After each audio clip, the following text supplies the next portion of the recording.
ఆరోగ్య అభిలాషులారా, మీ అందరికీ ఈ యొక్క 22వ ఆక్యుప్రెషర్ క్లాస్లోకి స్వాగతం, సుస్వాగతం. ఈరోజు మనం ఈ యొక్క క్లాస్లో ఒక అద్భుతమైనటువంటి ప్రోగ్రామ్ ఈరోజు మనం తెలుసుకోబోతున్నాము. ప్రపంచంలో ఈరోజు ఆల్మోస్ట్ 60 నుంచి 85% ఆఫ్ ద పీపుల్ సఫర్ అవుతున్నటువంటి సమస్య గెస్ చేయగలరా? That is none other than BP. మరి ఈరోజు మనం ఒక ప్రశ్న వేసుకుందాం. బీపీ అంటే ఏమిటి? రెండోది, బీపీ ఎందుకు వస్తుంది? ఇక్కడ మనం గమనించినట్లయితే బీపీ రావడానికి గల ప్రధానమైనటువంటి కారణాల్లో మొదటిది మానసిక ఒత్తిడి ఎక్కువగా ఉండడం. రెండవది, మన శరీరంలో ఉన్నటువంటి లవణాల శాతము ఎక్కువగా పెరుగుతున్నప్పుడు, అంటే ఉప్పు సాంద్రతలు పెరిగినప్పుడు, సోడియం సాంద్రతలు పెరిగినప్పుడు ఈ సమస్య వస్తుంది. మూడవది, లో పొటాషియం జరిగినప్పుడు బీపీ పెరగడం జరుగుతూ ఉంది. నాలుగవది, లో మెగ్నీషియం తగ్గినప్పుడు బీపీ పెరగడం జరుగుతూ ఉంది. మరి ఐదవది, లో విటమిన్ డి లోపించినప్పుడు కూడా బీపీ రావడానికి అవకాశం ఉంది. ఇక చివరగా ఆరవది, lack of antioxidants in our body. మన శరీరంలో ఈ యొక్క యాంటీ ఆక్సిడెంట్స్ తగ్గడం వలన ఈ యొక్క బీపీ పెరగడానికి అవకాశం ఉంది. ఆరోగ్య అభిలాషులారా, మనం గమనించినట్లయితే మన శరీరంలో ఒక ఫ్యాక్టరీ నిల్వ ఉండడం జరుగుతూ ఉంది. మన శరీరమే ఒక యంత్రాలయము. మరి ఈ యంత్రాలయంలో మనము గమనించినట్లయితే చాలా విషయాలు మనం తెలుసుకోవచ్చు. ముందుగా మరి ఈ బీపీని మనం ఎలా గుర్తించాలి? ఈ బీపీ ఎందుకు వస్తుంది? దీనికి కలిగినటువంటి ఒక మెకానిజం గురించి మనం ఈరోజు తెలుసుకునేటటువంటి ప్రయత్నం చేద్దాం. మీకు తెలుసా, మన యొక్క స్పైన్లో మేరుదండ అనేటటువంటి ఒక ఛానల్ ఉంది. That is nothing than spinal cord. మరి ఈ యొక్క స్పైనల్ ఒక ఫ్లూయిడ్ని అది తయారు చేయడం జరుగుతూ ఉంది. ఈ తయారైనటువంటి ఫ్లూయిడ్ ఇది చాలా శక్తివంతమైంది. మరియు ఇది యోగాసనాలు వేసేటటువంటి ఋషులు, పెద్దవాళ్ళు దీని గురించి చెప్తూ ఇది ఒక అమృతము అని చెప్పడం జరుగుతూ ఉంది. సో కాబట్టి ఆరోగ్య అభిలాషులారా, మరి ఇక్కడ ఏం జరుగుతుంది? ఈ యొక్క ఫ్లూయిడ్ ఏదైతే వెన్నుపూసలో తయారైనటువంటి యొక్క ద్రవము ఒక వెంట్రుకల్, ఒక చిన్నటి రంధ్రాల ద్వారా ఇది మెదడులో ఉన్నటువంటి భాగంలోకి ఇది ప్రవేశించి అక్కడ కేంద్ర నాడీ మండలం ద్వారా ఇది మన శరీరంలో ఉన్నటువంటి అన్ని నరాలకు ఇది సరఫరా చేయడం జరుగుతూ ఉంది. ఈ సరఫరా జరుగుతూ ఉన్నప్పుడు ఏమవుతుంది అని అంటే, ఎక్కడైతే ఈ యొక్క సరఫరా జరుగుతున్నటువంటి సందర్భాలలో వెన్నుపూస నుండి ఈ యొక్క ద్రవము ఏదైతే ఫ్లూయిడ్ పాస్ అవుతూ ఉందో, ఈ ఫ్లూయిడ్ పాస్ అవుతున్నటువంటి బ్లడ్ వెసల్స్ లో ఉన్నటువంటి చిన్న చిన్న అణువులు గట్టి పడిపోతాయి. ఎప్పుడైతే ఈ యొక్క ఫ్లూయిడ్ ప్రవాహానికి ఇది అడ్డుపడుతూ ఉందో ఆటోమేటిక్గా ఆ యొక్క ఫ్లూ పాస్ కాక బీపీ పెరగడం జరుగుతూ ఉంది. ఒక్కసారి ఆలోచించండి, 1000 కిలోమీటర్ల దూరంలో ప్రవహిస్తున్నటువంటి యొక్క బ్లడ్ ఛానల్స్లో ఒకవేళ అవి బ్లాక్ చేయవలసి వస్తే ఏం జరుగుతూ ఉంది? అక్కడ హెమరేజ్ జరుగుతుంది, అక్కడ బ్లాస్ట్ జరుగుతుంది, అక్కడ యాక్సిడెంట్ జరుగుతూ ఉంది. సో కాబట్టి ఆరోగ్య అభిలాషులారా, ఈ యొక్క మెకానిజం మనకు అర్థమైనట్లయితే బీపీ ఎందుకు పెరుగుతుందో మనం తెలుసుకోవచ్చు. రూట్ లెవెల్లో దాన్ని కంట్రోల్ చేయడానికి అవకాశం ఉంది. అయితే మనం తెలుసుకోవాల్సిన విషయం ఏమిటి అంటే, ఈ యొక్క ప్రయాణంలో మరి ముఖ్యంగా పీనియల్ సహస్ర గ్రంథి అబ్నార్మల్ గా మారుతూ ఉంది. ఎప్పుడైతే ఈ యొక్క సహస్ర గ్రంథి అబ్నార్మల్ గా మారుతూ ఉందో ఆటోమేటిక్ గా మన శరీరంలో ఉన్నటువంటి ఎండోక్రైన్ గ్రంథులు కూడాను వాటి యొక్క యాక్షన్స్ లో అబ్నార్మల్ గా మారడం జరుగుతూ ఉంది. ఎప్పుడైతే ఈ యొక్క అబ్నార్మల్ జరుగుతూ ఉందో ఆటోమేటిక్ గా ఆరోగ్య అభిలాషులారా బీపీ రేజ్ కావడం జరుగుతూ ఉంది. సో కాబట్టి ఈ సమయంలో మనం చాలా జాగ్రత్త పడి ఎప్పుడైతే మన బాడీలో సూచనలు కనిపిస్తూ ఉంటాయో వెంటనే మనము తగు జాగ్రత్తలు తీసుకొని బీపీని కంట్రోల్ చేసుకోవాల్సిన అవసరము ఎంతైనా ఉన్నది. సో కాబట్టి ఆరోగ్య అభిలాషులారా, మరి ఈ బీపీ చాలా మందికి మోస్ట్ ఆఫ్ ద టైమ్స్ మందులు వాడినప్పటికీ, ఇంజెక్షన్లు తీసుకున్నప్పటికీ, అనేక రకాల ఫ్లూయిడ్స్ కూడా తీసుకున్నప్పటికీ కూడా వాళ్ళకి తగ్గదు. ఎప్పుడు కూడాను ఉండవలసినటువంటి రేటు కంటే 140, 160, 200, 300 వరకు కూడా కొన్ని కండిషన్స్ లో మనం అబ్జర్వ్ చేస్తూ ఉంటాము.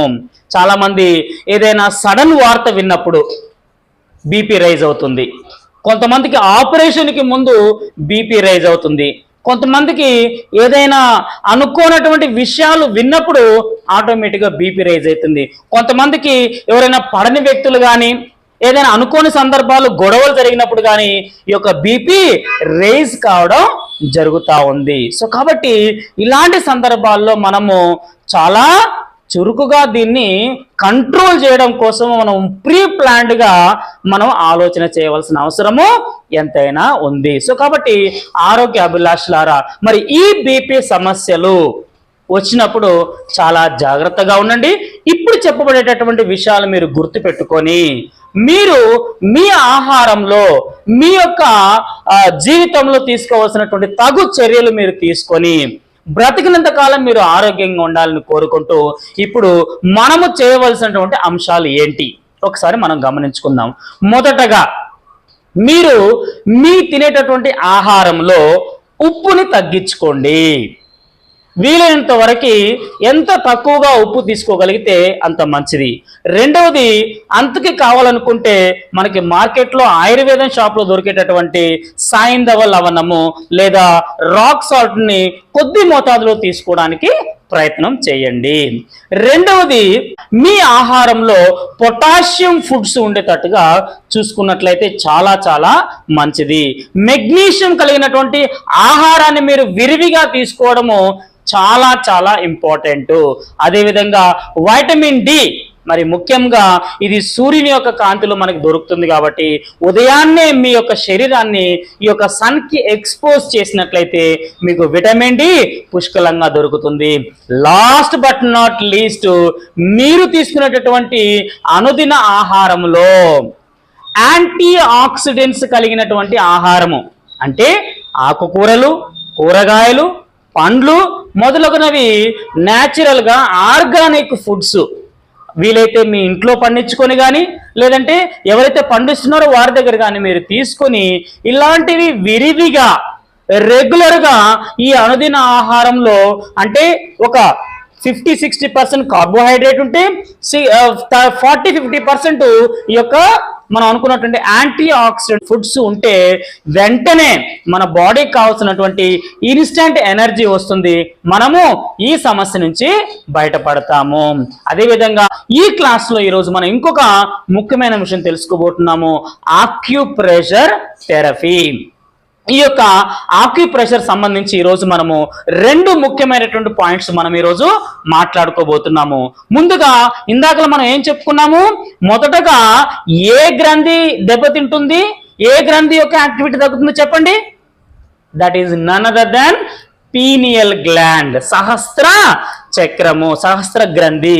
ఈ పీనియల్ గ్లాండ్ ని మనము ముందుగా ఆక్యుప్రెషర్ చేసి దానిలో కలిగినటువంటి ఒత్తిడిని మనం తగ్గించగలిగితే ఆటోమేటిక్ గా మిగతా గ్రంథులైనటువంటి ఎండోక్రైన్ గ్రంథులు కూడా ఆటోమేటిక్ గా సమములోకి రావడం జరుగుతూ ఉంది. So let us take first the pineal gland acupressure point.